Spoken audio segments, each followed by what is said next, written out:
Tutorial, I'm going to show you how to fully edit the sidebar and header in Google Sites step by step. By the end of this guide, your site will look professional, organized, and perfectly customized to your style. Let's start with the header. Simply click on the header area, and you'll see options to change its type, add or adjust your logo, and even swap the header image.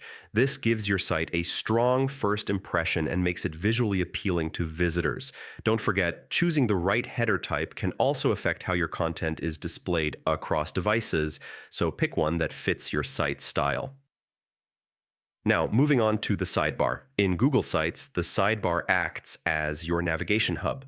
Head over to the Pages tab on the right side of the screen. Here you can add new pages or subpages, which automatically populate your sidebar menu. This makes it easy for visitors to explore your site.